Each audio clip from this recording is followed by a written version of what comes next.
थे प्यारे बच्चों, आप सभी का एक और नए वीडियो में। तो प्यारे बच्चों, आज हम पढ़ने वाले हैं विद्युत आवेश के बारे में। ठीक है ना। बहुत ही इंपॉर्टेंट क्लास होने वाली है विद्युत आवेश की, तो इसको आपको याद करना बहुत ही जरूरी है।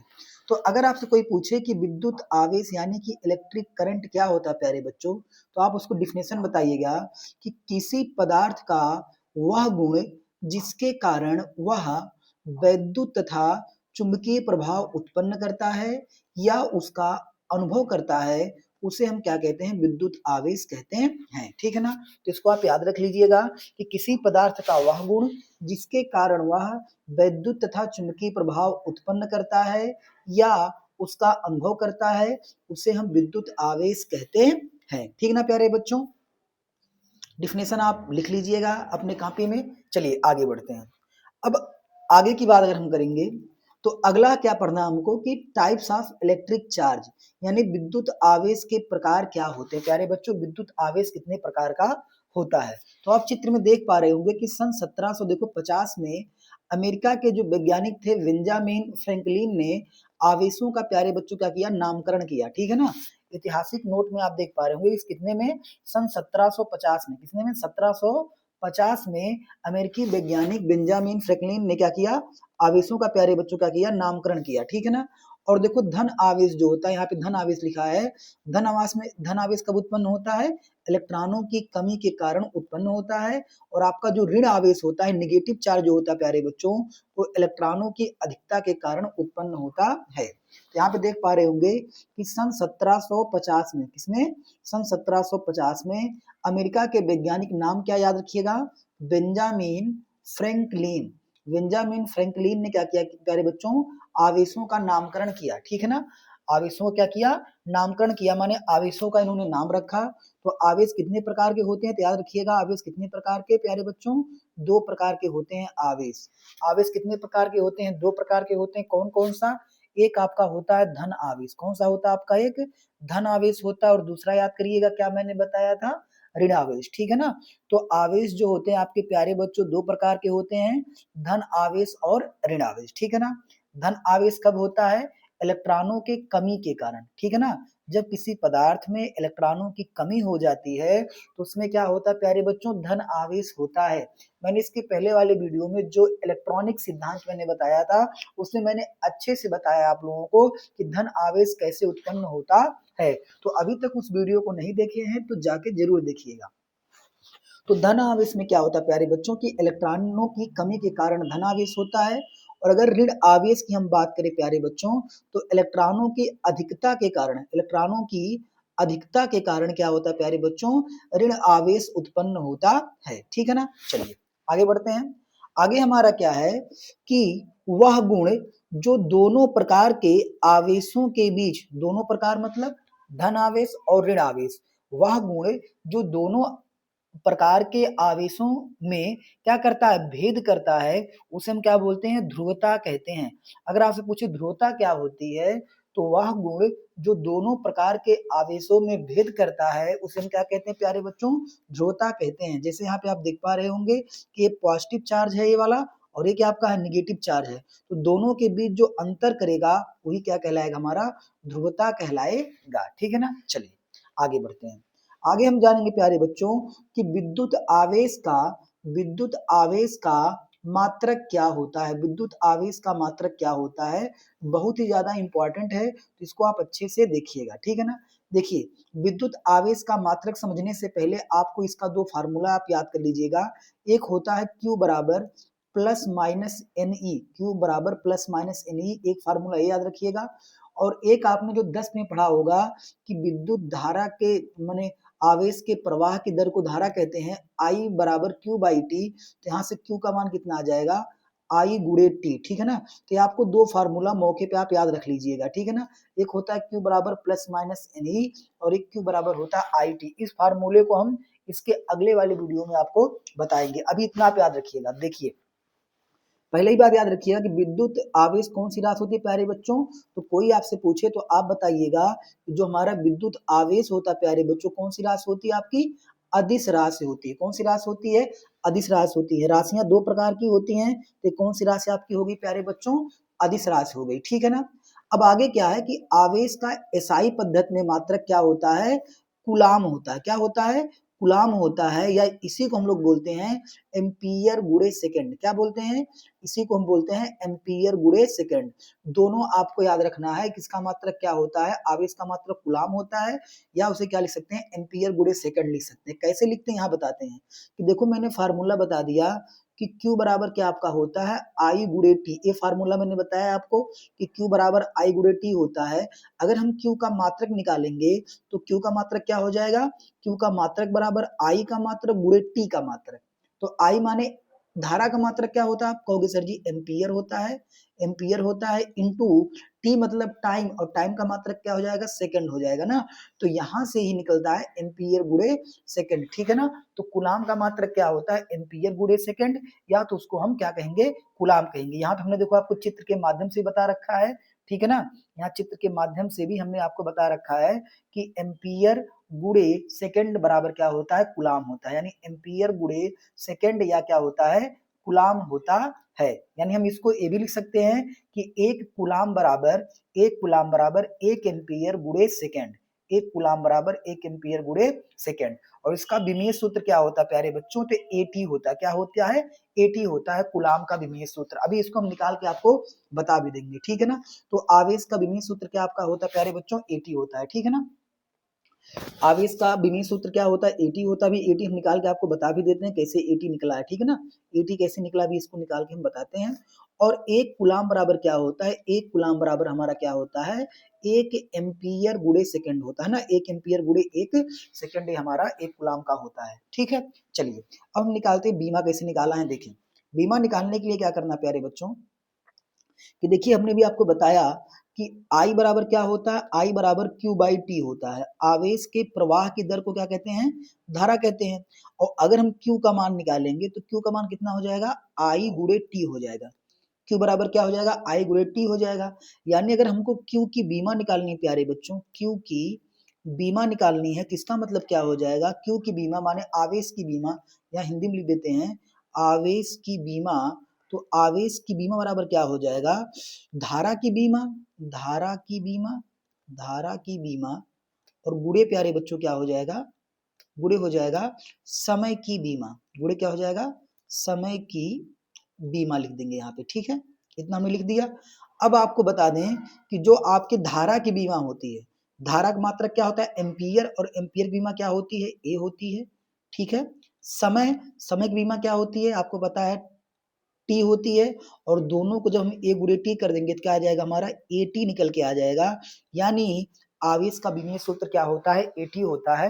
इंपॉर्टेंट है, आप इसको याद रखिएगा, क्योंकि आगे जब हम किसी भी चीज की बीमा निकालेंगे तो वहां पे आवेश की बीमा हमको रखनी पड़ेगी, ठीक है ना। चलिए प्यारे बच्चों तो हम क्या करते हैं, अब आगे बढ़ते हैं, ठीक है ना। चलिए अगला हमारा है कि एक कूलाम की परिभाषा, एक कूलाम की परिभाषा क्या होती है। तो अगर इसको हमको निकालना है तो वहीं पे जाएंगे प्यारे बच्चों कि आवेश का क्या करना, हमको एक कूलाम की परिभाषा देना है।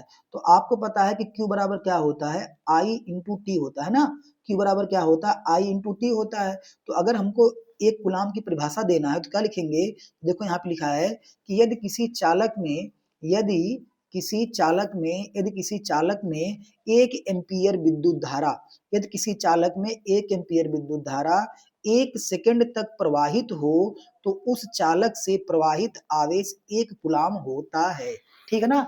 यदि किसी चालक में एक एम्पियर विद्युत धारा एक सेकंड तक प्रवाहित हो तो उस चालक से प्रवाहित आवेश कितना होता है, एक कूलाम होता है। डिफिनेशन भी आप देख पा रहे हो कि यदि किसी चालक में एक एम्पियर विद्युत धारा, प्यारे बच्चों कितने एम्पियर, एक एम्पियर विद्युत धारा एक सेकंड तक, कितने सेकंड तक, एक सेकंड तक प्रवाहित हो तो उस चालक से प्रवाहित आवेश कितना होगा आपका, एक कूलाम होता है।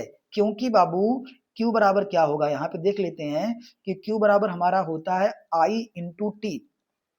अगर इसको हम एक कर दें तो इन दोनों को भी एक होना पड़ेगा, एक ए भी होगा और एक ए भी होगा, ठीक है ना। तो आवेश का मात्रक क्या हो जाएगा, कूलाम हो जाएगा, कूलाम। और धारक मात्रक क्या हो जाएगा, एम्पियर हो जाएगा। और गुणे समय का मात्रक क्या हो जाएगा यहाँ पे, सेकंड हो जाएगा, ठीक है ना। तो वही हमने लिखे हैं कि अगर 1 एम्पियर करंट 1 सेकंड तक प्रवाहित हो तो कितना आवेश होगा वहां पे प्यारे बच्चों, 1 कूलाम का आवेश होता है। तो आशा करते हैं आपको 1 कूलाम की परिभाषा आपको याद हो गई होगी, ठीक है ना। चलिए आगे हम जानेंगे कि आवेश का जो है प्यारे बच्चों सबसे बड़ा मात्रक क्या होता है। तो आवेश का जो सबसे बड़ा मात्रक क्या होता है, फैराडे होता है प्यारे बच्चों, क्या होता है, फैराडे होता है, ठीक है ना। और एक फैराडे में कितना कूलाम होता है, 96,500 कूलाम होता है। एक फैराडे में कितने कूलाम होते हैं, 96,500 कूलाम होते हैं। और ये जो फैराडे होता है आवेश का सबसे बड़ा मात्रक है। देखो यहाँ पे हमने बना भी दिया है एफ मतलब याद रखिएगा फैराडे, और एक फैराडे बराबर कितना होता है, 96,500 कूलाम होता है। वही चीज यहाँ पर भी हमने बना दिया है, ठीक है ना, ताकि आपको अच्छे से याद रहे, ठीक है। चलिए आगे, अगर आपको सीजीएस पद्धति में पूछे, देखिए एसआई पद्धति में जो इसका मात्रक था हमने बताया था अभी आपको कि एसआई पद्धति में जो कूलाम का मात्रक होता है 2 होता है।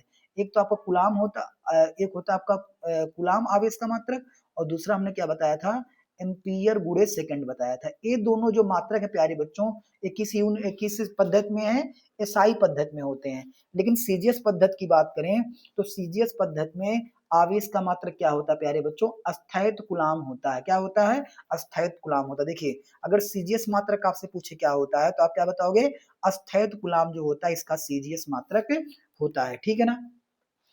अगर हम सबसे बड़े मात्रक की बात कर रहे हैं तो छोटा भी करना पड़ेगा।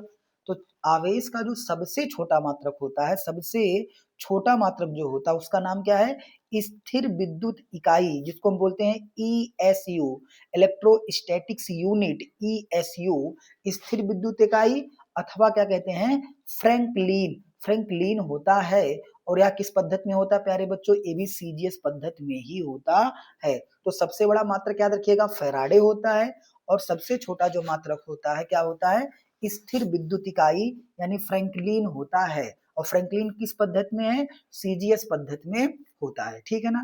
यहाँ पे लिखा भी गया है कि सबसे छोटा मात्रक क्या होता है, स्मॉलेस्ट यूनिट क्या होती है आवेश की, तो स्थिर विद्युत इकाई माने ईएसयू, अथवा फ्रैंकलिन एफआर किस पद्धति में होता है, सीजीएस पद्धति में होता है। आगे जानेंगे कि जो आवेश का विद्युत चुंबकीय मात्रक होता है, ठीक है ना, इलेक्ट्रोमैग्नेटिक यूनिट, वो क्या होता है, एब कूलाम होता है। एबी कूलाम माने एब कूलाम होता है, ठीक है ना। अब बात करते हैं कि 1 कूलाम बराबर कितना ईएसयू होता है, इलेक्ट्रोस्टैटिक यूनिट। तो 1 कूलाम बराबर प्यारे बच्चों होता है 3 गुणे 10 की पावर 9, 3 गुणे 10 की पावर 9 ईएसयू।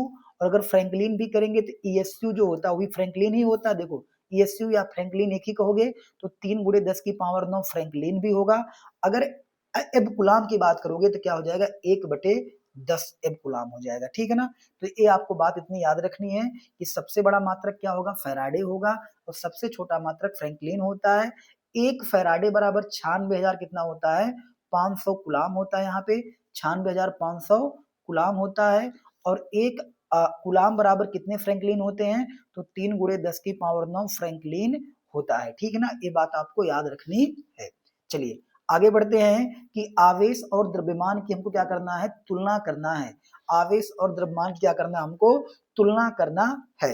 तो देखो सीधी सी बात है कि जब किसी वस्तु में से प्यारे बच्चों, जब किसी वस्तु में से इलेक्ट्रॉन हट जाते हैं, माने इलेक्ट्रॉन क्या हो जाएंगे, निकल जाएंगे। तो इलेक्ट्रॉन निकलने से क्या होता है, उसका द्रव्यमान घट जाता है।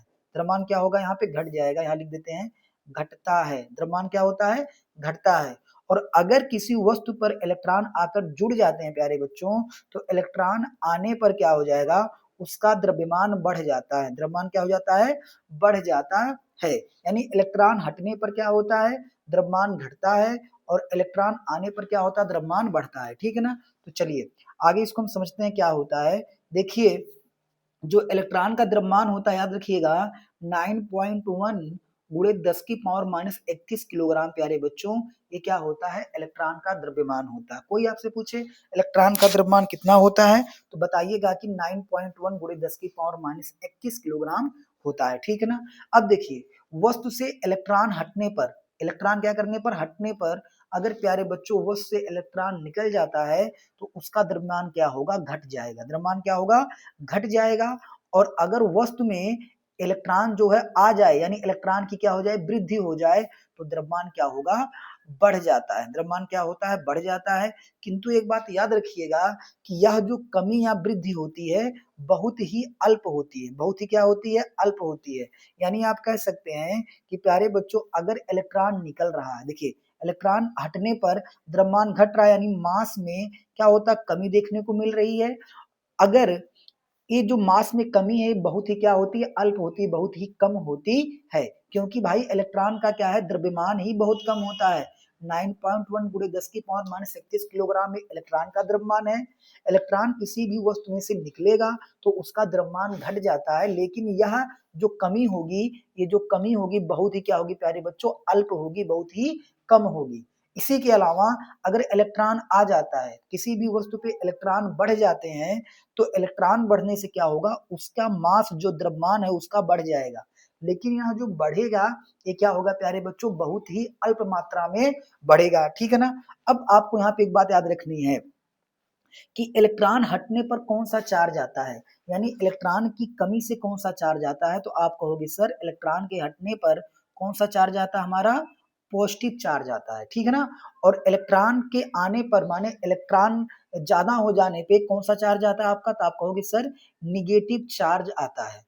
तो आप ये बताओ कि अगर हमारे पास समान दो वस्तुएं हैं, एक हमारा प्लस क्यू है और एक हमारा माइनस क्यू है, दोनों आवेश में क्या है, बराबर हैं, तो किसका द्रव्यमान ज्यादा होगा, इन दोनों में से किसका द्रव्यमान ज्यादा होगा। तो सीधी सी बात देखो, समझो कि प्लस वाले में प्यारे बच्चों इलेक्ट्रॉन क्या हो गया, कम हो गया, प्लस वाले में इलेक्ट्रॉन कम हो गया, और माइनस वाले में क्या हो गया, इलेक्ट्रॉन ज्यादा हो गया।